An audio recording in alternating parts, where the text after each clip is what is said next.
Golden State Media Concepts bring you Book Review Podcast, a haven for bookworms of all ages and the widest genres, from mystery to memoirs, romance to comedy, fantasy to sci-fi. If you love to read, this is a podcast for you. It's the Golden State Media Concepts Book Review Podcast.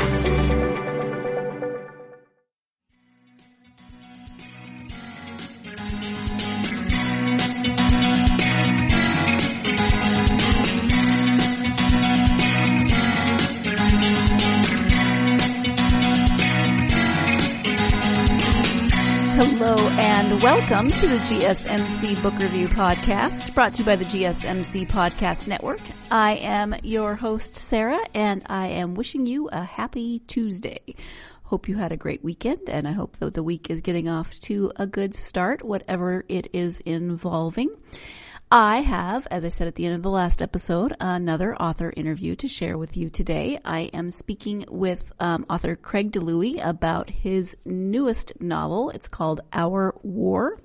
It is a novel, and the President of the United States has been impeached but refuses to leave office. The country erupts into a fractured and violent war. 10-year-old Hannah Miller and her teenage brother Alex are just two of the many caught in the conflict, battling for different sides. On the front lines of America, they will have to make the ultimate decision behind the trigger. Now, that is a very brief description of a much more complicated book. This book is told from multiple points of view. It explores the complexity of what a civil war might look like in this country in this day and age. And it explores the fact that nothing in that war would very likely be black and white. It explores what many civil wars involve, which is that families find themselves on opposite sides for various reasons, and it's just a really fascinating exploration of what it might look like to have a civil war in this country in our current era, which sounds, maybe a little depressing. It's not depressing though. It really is a fascinating read that talks of this story of what it would look like to have a civil war. And 10-year-old Hannah is kind of the linchpin in the story. As I said, there are multiple points of view, but Hannah's story is woven throughout all of those points of view, and we follow her as she experiences what is going on in her world. The war hasn't been going on long enough that she doesn't remember what the world was like before the war started and what her family looked like before the war started. So we don't, it starts after the war has started, the book does.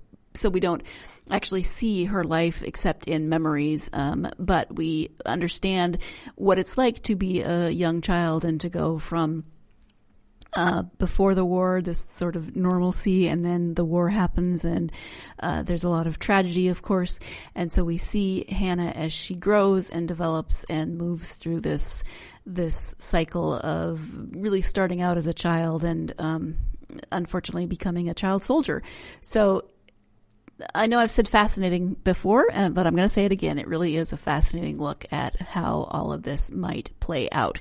So I'm going to go ahead now and turn to the interview with Craig so he can talk more about the story and what inspired him to write the story, why he chose to write it in the different points of view, etc. So we will now speak with Craig DiLouie about his book, Our War. Hi, Craig. Welcome to the podcast. Hey, Sarah. Thanks for having me. I am very happy to have you. We are here to talk about your latest book. It's called Our War. Before we get to the book, though, if you can share a bit about yourself, that would be great. Sure. I would call myself a speculative fiction author, although I write even outside that large umbrella of genres. I've been at this game a long time. I started in the 90s. I was trying to work my way up through traditional publishing. And then technology changed, which democratized publishing in the noughties, which resulted in some great opportunities for me. I had a psychological thriller published back in 2001 with a small press, and That did well. Then a sci-fi book with same press that did well. And then I kind of hit it with zombies. Back when The Walking Dead was getting big, and there was a real sort of an emerging demand for that kind of fiction, apocalyptic fiction in general, but zombie fiction in particular. And I wrote a book that was at the right place at the right time, and it got terrific sales. And then that got me 2 contracts for 2 more zombie books, which I wrote, and they did extremely well, and with Permuted Press. And then from there, I got an agent, and based on my track record, I was able to then get into what we call Big Five, which is one of the Big Five publishers. The first book was Suffer the Children with Simon & Schuster, and then I was published twice with Orbit, which is a brand of Hachette. And then those were speculative fiction novels, including Our War. And now I have a new book coming out with them in November, which is a horror novel.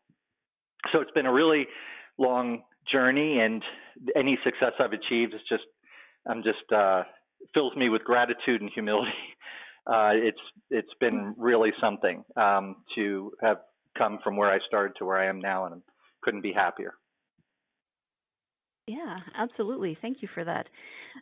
So this book is called Our War. Can you give an overview of the story? Yeah, the novel is about a brother and sister forced to fight on opposite sides of the Second American Civil War.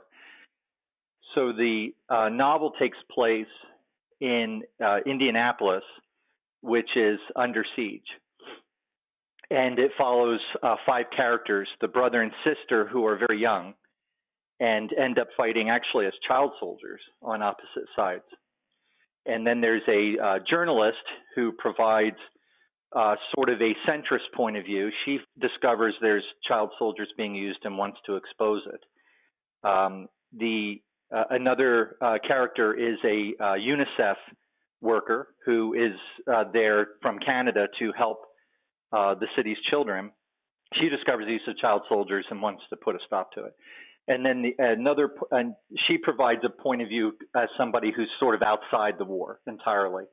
And then the last point of view is Mitch, who's a sergeant in a militia, and he provides the point of view of one of the sides of the war, which is the right wing side of the war. And so these characters all interact around the children sort of provide the linchpin for these characters to interact, which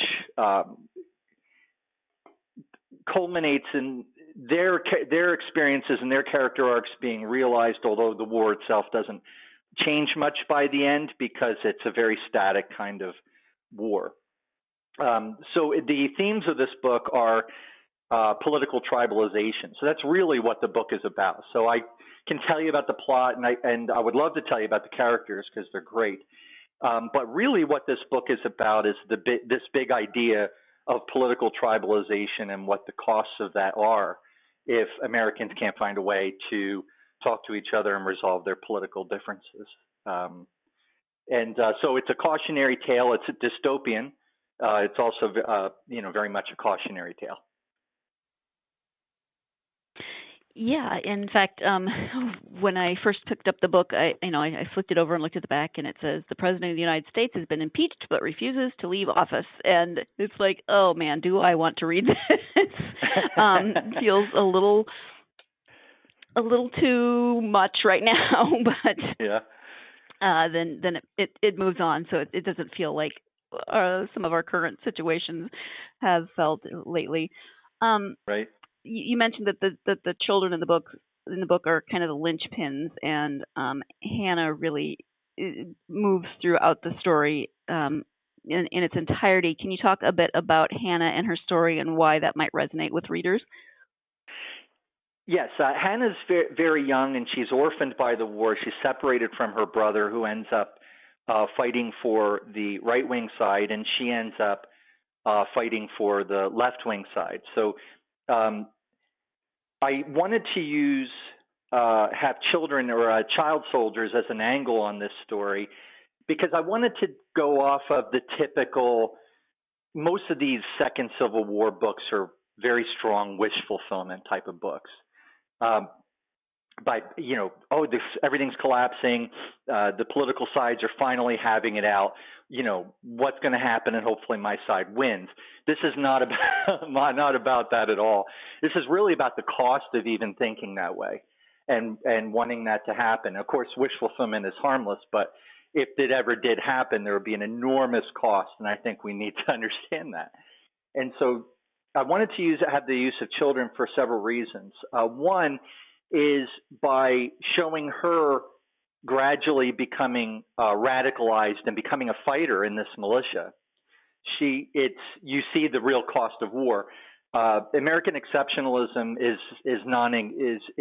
a rare gift, but it's not a hard and fast rule of reality.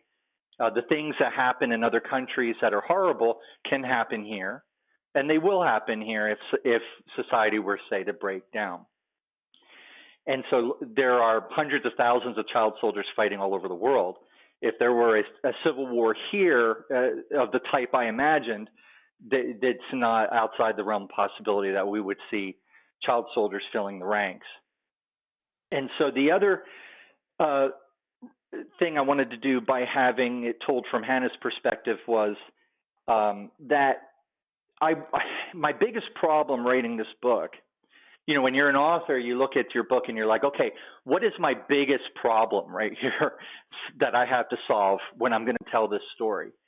And for me, in this book, it was, how do I tell a political story about the costs of political extremism without being political, myself as the author, and injecting myself into the story?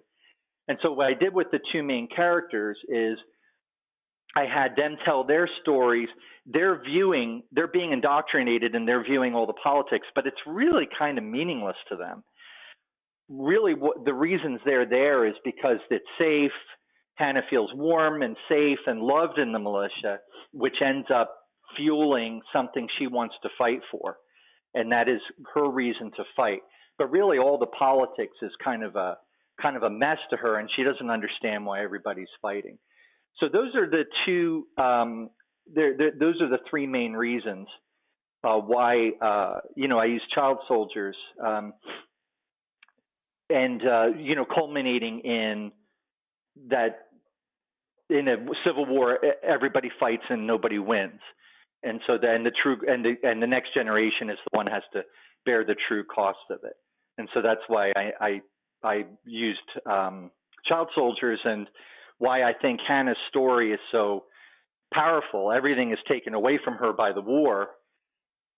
And sadly, she ends up giving herself even more to the war as a result. She becomes a true warrior growing up in it. Mm-hmm. Yeah, her story is a little hard to read at times, but it definitely gives you a different perspective and makes you think of what if this did happen here in North America and not somewhere else far off that we're kind of removed from it. Right.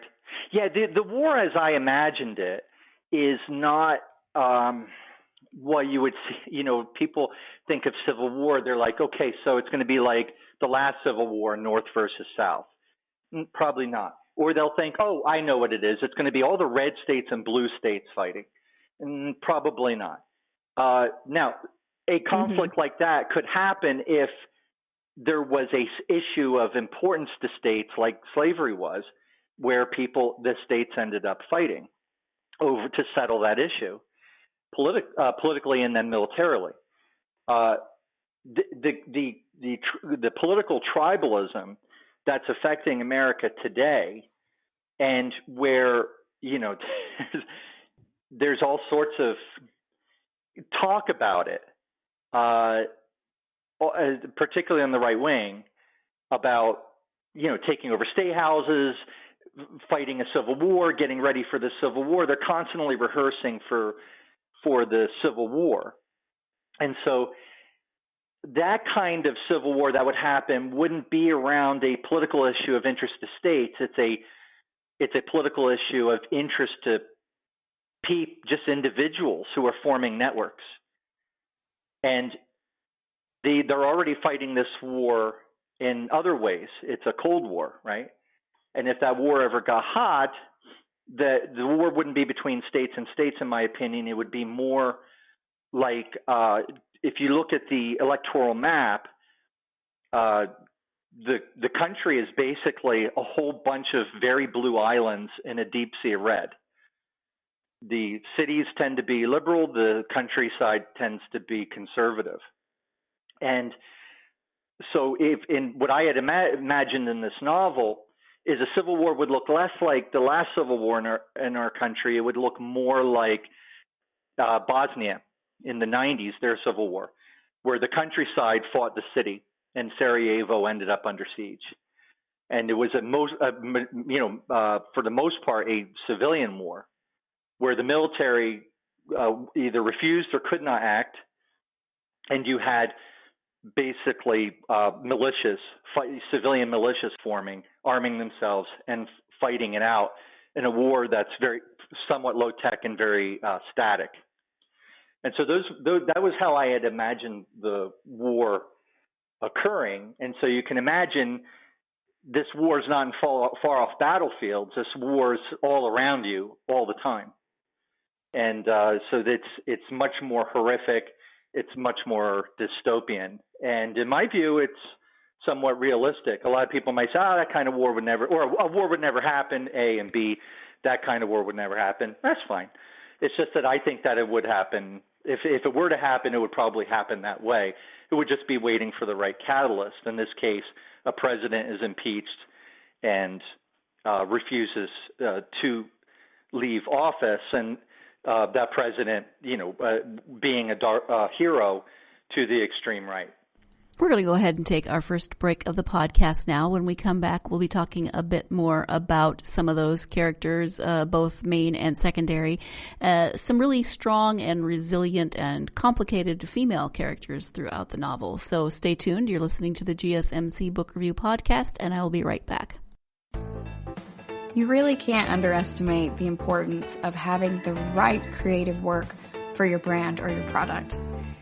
Whether it's a logo, a website, a book cover, or an ad campaign, you really need a quality design to make that big difference pop and deliver your overall engagement and success in a competitive market. That's where Design Crowd comes in.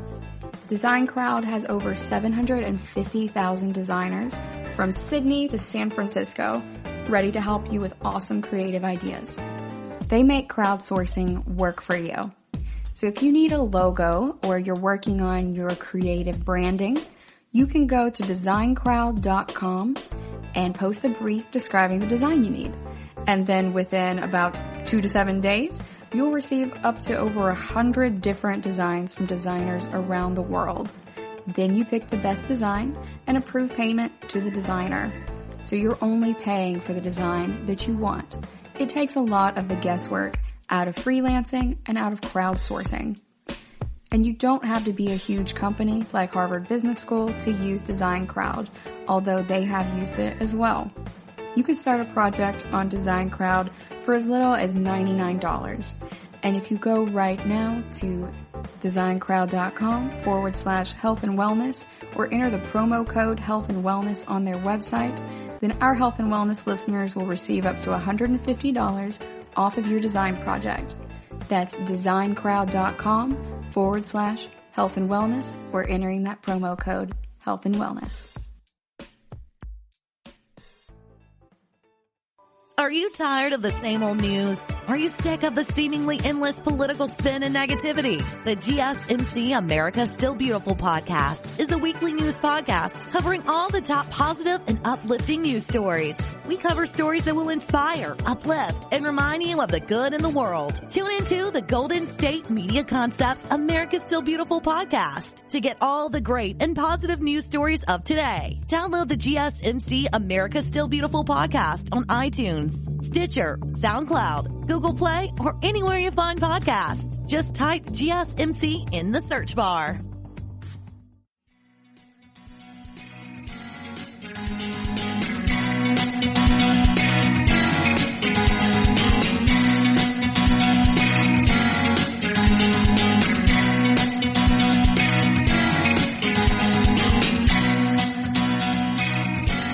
Welcome back to the GSMC Book Review Podcast. I am speaking today with author Craig DiLouie about his newest novel, Our War. Let's go ahead and return to that interview. And then I wanted to ask, you mentioned that it's told from 5 perspectives. Several of those perspectives are from, and some of the other, maybe more secondary characters are some very strong, very resilient women. And that was what kind of drew my attention. Did you go into the story thinking you were going to have these very strong, complicated women, or did that just kind of come from the telling of the story? Well, I knew that I wanted those characters to be, they had to be tough, or they wouldn't be able to function in this world. Gabrielle is the UNICEF worker. When she comes in, she's terrified. She has no idea what she's getting herself into. And she's in the middle of a war zone now, trying to function, and actually trying to help kids in a city in a war where the UN is actually considered the enemy by one of the war sides because of their mythology, makes the UN, the enemy. And so she has to toughen up. And so her story, her character arc is one of finding strength to be able to do what she wants to do to help. But she has to be strong in order to do that. And so she does that. And then Aubrey is just a tough reporter. And this is a woman who a lot of her friends either joined one side or the other, or they got killed. She had this job, and she had a beat. Suddenly, there's a war right in her backyard, and the news has never been more important and popular. People are passing around these newspapers constantly in the city. They sell out instantly because people are just so hungry for news of what's going on. And she's she's a war reporter now, and very important. And so she ends up defining herself by the job because for her it's a survival trait. She idealizes what she's doing as an important function in a civil war, but a lot of it she's doing for herself, just trying to stay sane and stay alive by assigning meaning to what's happening to her. Otherwise, you have Hannah, who's a young girl. She's incredibly resilient because she goes through hell and back and ends up a fighter. And then there are the Free Women themselves, which is a militia that Hannah ends up part of.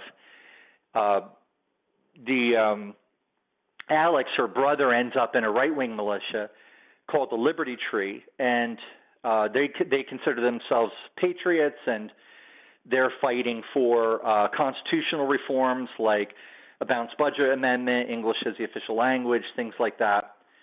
No gun regulation and so on, gun control and so on. And then Hannah ends up in another militia called the Free Women, and their whole thing is, one for all and all for one. They were a battered women's shelter. That's how they started. So for them, it's cultural and economic. They want, social justice, and they also want economic justice. And these two militias sort of solved my problem of how to write a political novel without being too political, just as I did by using child soldiers, having children, to show the cost of the war. I also had these militias be very different entities culturally. And that is how so there's things like topics are brought up like gun control or political correctness or authoritarian, whatever, all these different kind of hot button issues that just go on and on. But the real crux of the difference, as I defined it in the book, is that the left, the Free Women Militia, as shown through them, their worldview is we're all in this together. We're going to help each other out. If I have to give up something, I will give it up for the group. We're all about collaboration. We're all about supporting each other and solidarity and standing united. And then you have the other militia, the Liberty Tree, which Alex is a part of, Hannah's brother, their whole worldview is more like the world's a hostile and dangerous place. People are going to screw you over. The government, you cannot trust any organization. They're out to get you, and so you have to be completely resilient and self-reliant, and in this dog-eat-dog world. And so you have these two totally different worldviews that sort of reflect the two mindsets, and these mindsets are clashing. And more importantly, these mindsets result in different stories of what America is. And you can see this online. You have something horrible happens, and you have completely different narratives as to interpretations of what a fact, what that event means. I see it this way. Oh, that other side sees it that way. And it's amazing how quickly people line up between these polar opposite perspectives on every single thing that happens. And that is very dangerous for a country like the United States, because really America is just it's a multi-ethnic empire like any other multi-ethnic empire in history.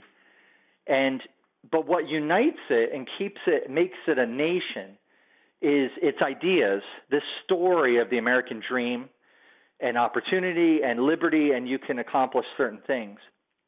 But if that story becomes fragmented and people don't believe that story anymore, and that story becomes increasingly fragmented, then there are really just totally different ideas about what America is and should be, and those are very dangerous fracture lines. So when something like, you get a President Trump, and President Trump is impeached, and say he was impeached, those are all symptoms and catalysts for something bad to happen. But those fault lines were already there, and they've been happening for more than 30 years in America, and that's where the real danger is. Mm-hmm. Yeah, it's definitely a book that makes you think. How much research did you do for the book? Oh, I did a ton. I'm a real research hound when I write my books. For example, I just finished a World War II series. I write these short, pulpy dime novels that I self-publish. And, so I learned everything about a tank and inside the tank and how the tank drives and how the tank shoots. And like every single thing about World War II, these tankers are involved in. And it's for me, I just love it because I get to, I'm required to learn, and it's stuff I'll actually remember instead of reading a book and forgetting what I read the next day. So it's really that part of it's really fascinating. So I did a ton of research on our war, because I wanted to say, well, is such a war plausible? And if it happened, what would it look like? And could it happen this way? And then I did all that research on it. And so a lot of my research had to deal with, these militias and how do they function, the use of child soldiers, what is that experience, what is the experience, or how do they use child soldiers? Why do they use child soldiers? And then I did a lot of research on the Spanish Civil War. I did a lot of research on Sarajevo and what was it like to be in the city during the siege, which was absolutely horrific.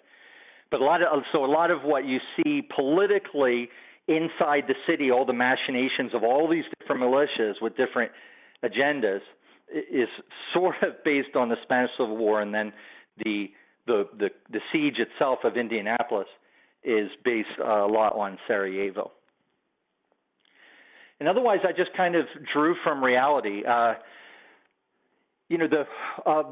of the problems with this book is it came out last year, and I started writing it 1 or 2 years before that. So I was imagining, okay, we have a guy like Trump. What if he, who is beloved by his hardcore base, and a hardcore base that believes in overthrowing the government when it does something you don't like? And what if a constitutional crisis occurred? And I imagine, well, what if he was impeached and refused to leave office? Well, what happened? That would be instant constitutional crisis. You have a president who he's in charge of the military and has followers who are armed and willing to do things like storm state houses. At the time, they hadn't been doing that. They had taken over the Wildlife Oregon Refuge, and I used that as the model. So so what I drew from was this idea that the president is impeached. He refuses to leave. The right wing, his followers, stage a national armed protest, and they're so successful that it ends up snowballing into a revolution for them. And then once they get to the cities, they run into big police departments, and then citizens start arming themselves, and then the Civil War sort of just evolves and lurches and fits and starts. So so a problem for me was when the book came out. Trump was later impeached.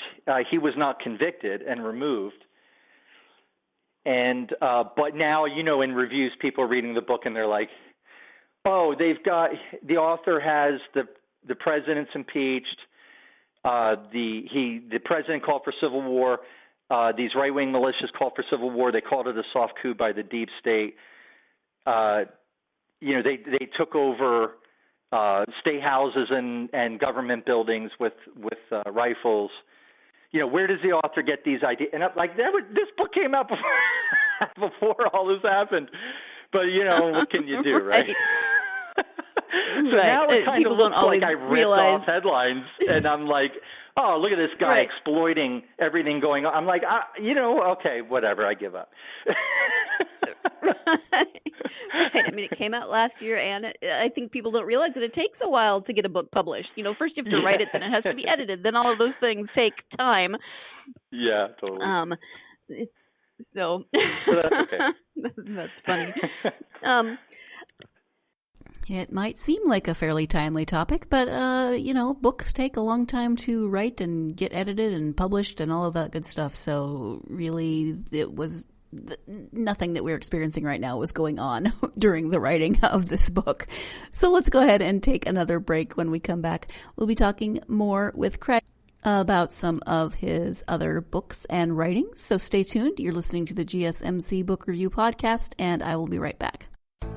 You really can't underestimate the importance of having the right creative work for your brand or your product. Whether it's a logo, a website, a book cover, or an ad campaign, you really need a quality design to make that big difference pop and deliver your overall engagement and success in a competitive market. That's where Design Crowd comes in. Design Crowd has over 750,000 designers from Sydney to San Francisco ready to help you with awesome creative ideas. They make crowdsourcing work for you. So if you need a logo or you're working on your creative branding, you can go to designcrowd.com and post a brief describing the design you need. And then within about 2 to 7 days, you'll receive up to over 100 different designs from designers around the world. Then you pick the best design and approve payment to the designer. So you're only paying for the design that you want. It takes a lot of the guesswork out of freelancing and out of crowdsourcing. And you don't have to be a huge company like Harvard Business School to use Design Crowd, although they have used it as well. You can start a project on Design Crowd for as little as $99. And if you go right now to designcrowd.com/health and wellness or enter the promo code health and wellness on their website, then our health and wellness listeners will receive up to $150 off of your design project. That's designcrowd.com/health and wellness or entering that promo code health and wellness. Tired of searching the vast jungle of podcasts? Now listen close and hear this out. There's a podcast network that covers just about everything that you've been searching. Hey! The Golden State Media Concepts Podcast Network is here. Nothing less than a podcast bliss with endless hours of podcast coverage. From news, sports, music, fashion, cooking, entertainment, fantasy, football, and so much more. So stop lurking around and go straight out to the Golden State Media Concepts Podcast Network. Guaranteed to fill that podcast itch. Whatever it may be. Visit us at www.gsmcpodcast.com. Follow us on Facebook and Twitter, and download us on iTunes, SoundCloud, and Google Play.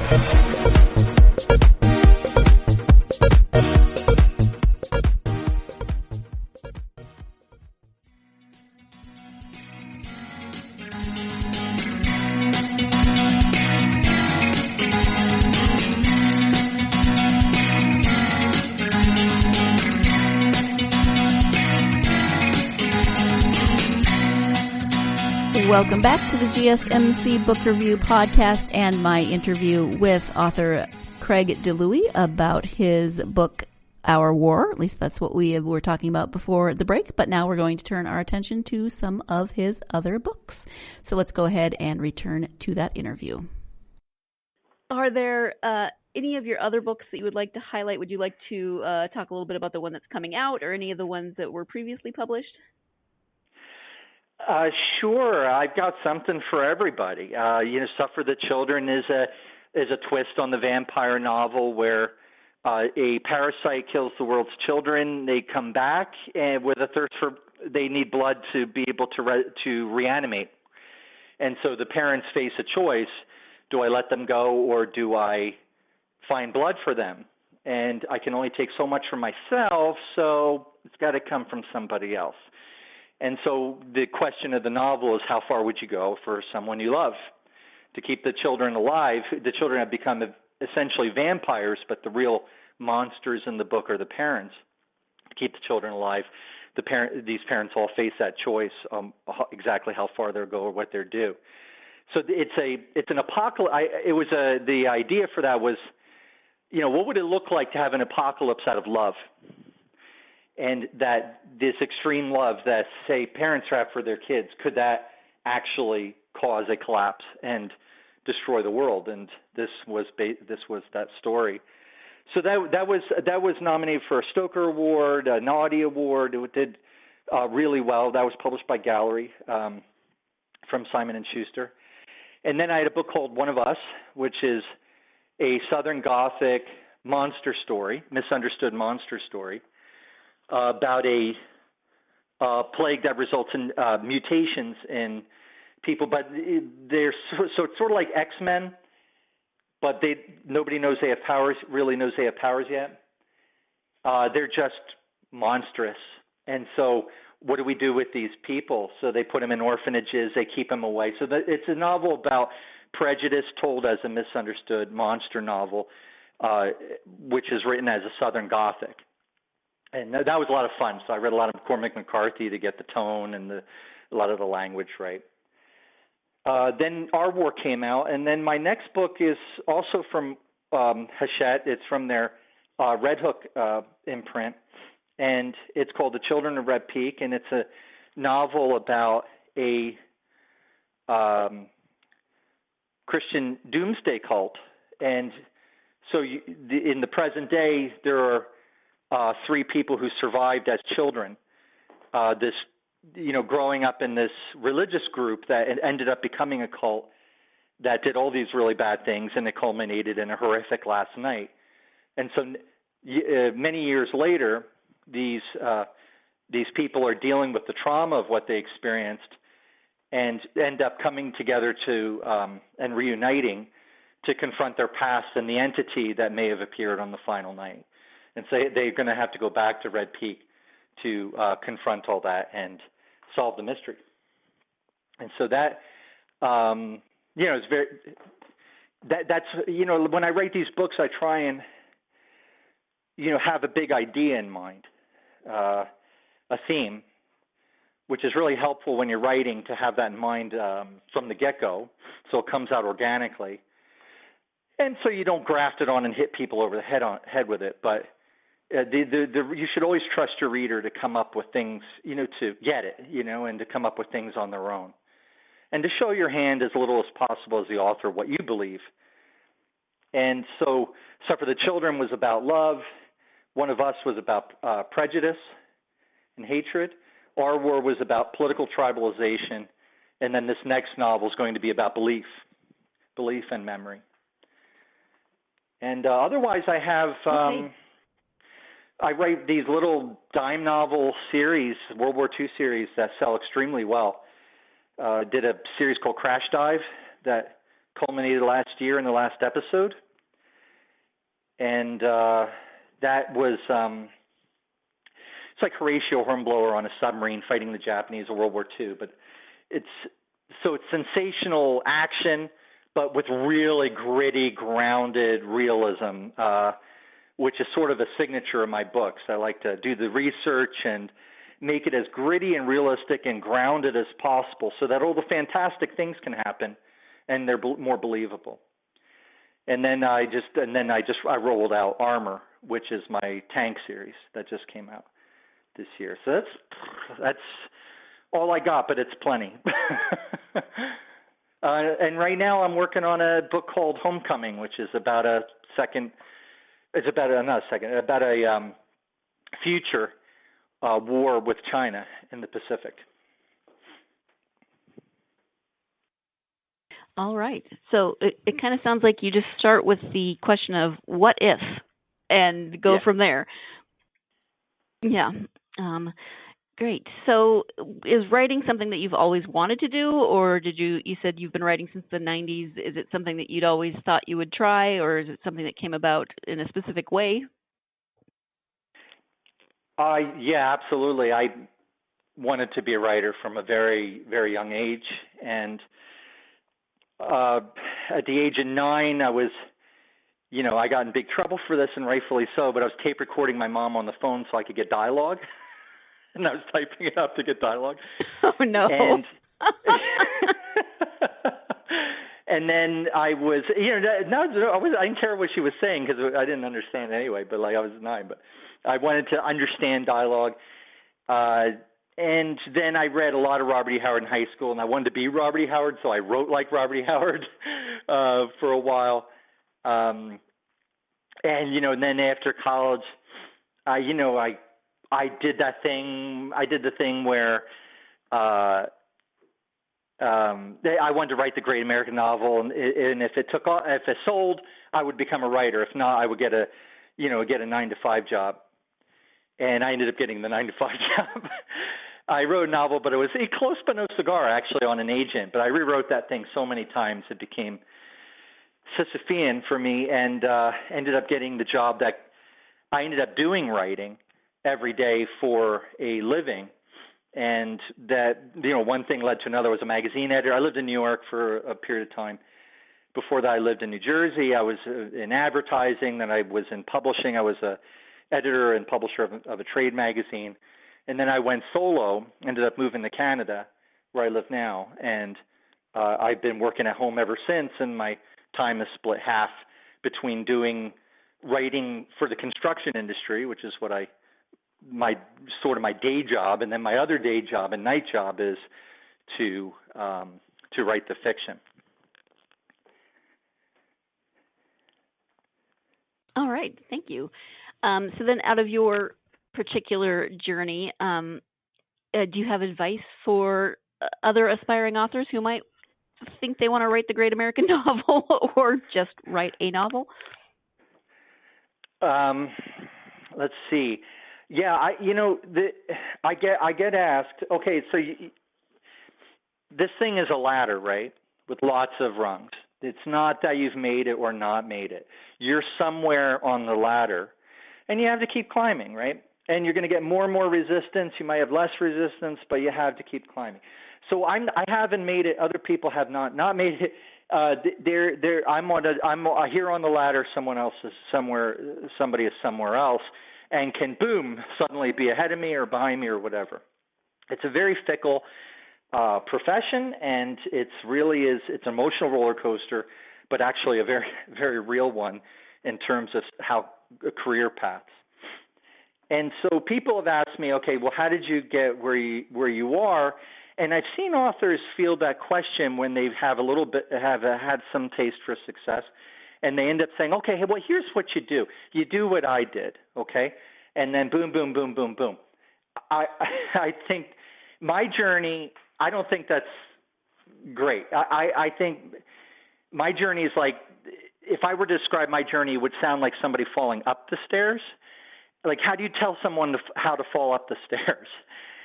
So what I can tell people is what you need to do is just, if you really want this, it's something you have to do.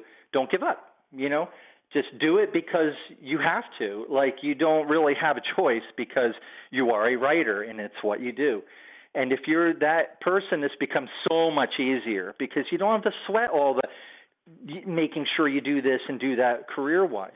You just keep writing, produce as much as you can, and get it out there as best as you can. And then you have to trust in, a certain X factor, which is something hitting. I had 2 small press books published before my zombie stuff came along. They did okay for small press, but nothing exciting in anybody's world. And then I wrote a zombie book. It was one of the first books, along with Stephen Knight. He's another guy who did this. That was about the Army. What does the Army do during the zombie apocalypse? And so it's about this military unit in New York fighting these zombies. And that book did so well that it got me more zombie contracts and then got me where I am today. So but if I had given up, if I hadn't written that book, if I had just said, okay, well, I've written these 2 books and that's done, I'm done. They didn't do super well. They didn't go viral or anything. So I'm just going to stop, or I'm going to do something else for a while. By continually producing and getting things out, I was able to then, be at the right place at the right time with the right book. And that's what ended up resulting in me having some success, because one thing tends to lead to the next. Success breeds success and opportunity. So you just have to find that thing that's going to get you some success, and then you can parlay that into everything else. Whether it's you have a giant social media platform, whether it's you have a great sales on a self-published book or some small press title, or you win some prestigious award, or somebody, you have a book that's out and it doesn't do super well, but it's picked up for a movie. Those are all things that can suddenly come and boom, you now have so much more opportunity. So you just have to keep fighting for that chance so that you can keep buying the lottery ticket. But which sounds, it could sound discouraging, but it's not that discouraging when you consider that you're doing something you love. Either way, like all the books I wrote, I didn't write because I was like, I'm going to be famous, I'm going to be rich. I wrote them because I love writing, and I wanted to do that. 2 other things I would tell writers who are working their way up the ladder, which is, one, networking can be really helpful. I was very shy in the 90s. I didn't want to go to any writing cons because I thought I hadn't earned my place there yet. And it turns out that that's just baloney. That the writing cons I've been to have been extremely welcoming to new authors, and it's there for the community of writing and to talk writing, and you form relationships, and those relationships can really be helpful. I got 2 agents through friends on Facebook, these other authors that I'm friends with, Peter Kleins and David Moody. I don't mind calling them out. They're really great people. They're good friends of mine, and they when I was shopping for an agent, they recommended I talk to theirs, and I ended up doing so, and I've been very happy with the results. And so networking is really good. And then the last thing, always hone your craft. Keep reading and writing. You keep reading because every time you read a book, you're learning something. And then keep honing your craft. Like, keep taking workshops, read books on how-to on writing. Nietzsche said, one sentence can change your whole world. And I subscribe to that. And so I'm always looking for that one takeaway, whether I go to a con or I'm having a conversation or I'm reading a book about writing, how-to book about writing. I'm looking for that one little thing that's going to be a big takeaway for me because, for example, I learned about that editing software had really come a long way, and I tried some out, like AutoCrit. Totally changed my game. I learned, somebody said at a con, always sell the nonfiction concept of your book. Don't just sit there and recite the plot. Sell the nonfiction concept. And I was like, mind blown. I was like, I'm going to start doing that. So I would internalize and incorporate all this advice I would get. Oh, somebody was like, I read John Truby's book, brilliant book on, how to develop character arcs and plots, and Larry Brooks' Story Engineering, also another mind blower, just the 4-act structure. I was like, I'm going to try that. Okay, I'm going to try that. Okay, I'm going to try that. And then whatever works, I slowly internalize it. And wow, what a difference it makes. Because just that one little thing, boom, can make a complete difference in the craft and how I approach a book, a story, and gives me so many more great tools for telling that story. This story needs this approach. This story needs that approach. This is more plot-driven. This is more character-driven. And it just makes me a better writer. Your goal should always be, you're not as good as the writer you'll be next year. Acknowledge that. But be a better writer than you were last year. And you do that through writing and learning. Okay, time for one last break in the podcast. When we come back, we'll be talking about what Craig likes to read when he takes the time to read instead of writing. So stay tuned. You're listening to the GSMC Book Review Podcast, and I'll be right back.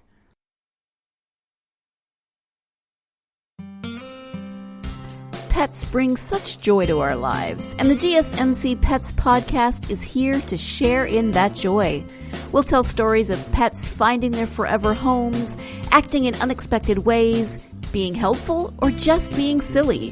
Whether you love dogs, cats, llamas, reptiles, fish, or you've never met an animal you didn't like, the GSMC Pets podcast is for you.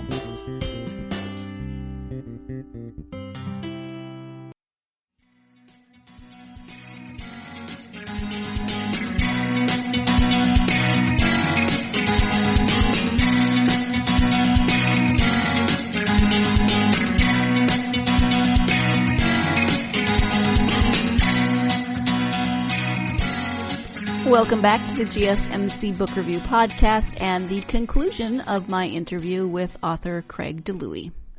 You mentioned reading. So when you read for yourself, do you have favorite genres or authors? I tend to read. I have a fault or a strength. I can't tell which is when I'm writing something, I tend to read in that genre. Just to stay in the mood, it keeps me tuned. I'm picking up how other authors are approaching a similar topic, so I can avoid see what worked and what didn't, kind of thing. And so I'm working on this book about a civil war in China. I'm reading tons of books about being a naval aviator, flying the jet, books by and about aviation, tons of that. But when I read for more straight up pleasure, just for me and not a project, I tend to read, I like apocalyptic, I like speculative fiction in general. I like anything where there aren't hard and fast rules and it's not right by numbers. It's more, ideas that are going to challenge me. I also like authors that are going to teach me something. So like Chuck Palahniuk blew my mind back in the day, because he brought such a unique style, like such an interesting style, unique to me. I had never seen it before. And I just thought it was terrific. Cormac McCarthy, the same thing. With, The Road and Blood Meridian, crazy book. Elmore Leonard teaching me about dialogue. I would just fall in love and just read a whole bunch of books from certain authors that were teaching me something, and I was learning it, but through osmosis, what works and what doesn't work here. But when I read other stuff, I tend to gravitate to speculative fiction because I like big ideas and something that really stimulates me. I just don't feel empathy. I don't feel excitement and interest, engagement with the book, but I'm also titillated by some connection or some big idea. A great example of that is Naomi Alderman's The Power. I hope I have her name right. But anyway, The Power is the book, and it's about it's a speculative fiction novel. In the near future, women start to discover they have this nascent genetic ability that's now waking up, where they can administer electric shocks through their hands. And suddenly, women are now the stronger sex. And what does that mean? They can hurt you at will. And so you have what Alderman imagines is this whole dramatic reversal that you feel kind of like good and then bad, because it's good in that you see women in these situations where they're being hurt or exploited, and they're standing up. They're fighting the government of Saudi Arabia, for example, that wouldn't let them drive. Now they're like, nope, we're in charge. But then you start to see, Alderman did this really brave thing, which is she could have just pandered, right? She could have just gone with that concept, and then justice is done and the world's a better place. Instead, she brilliantly examined the power dynamic and said, okay, so women are now the stronger sex. They're now in charge.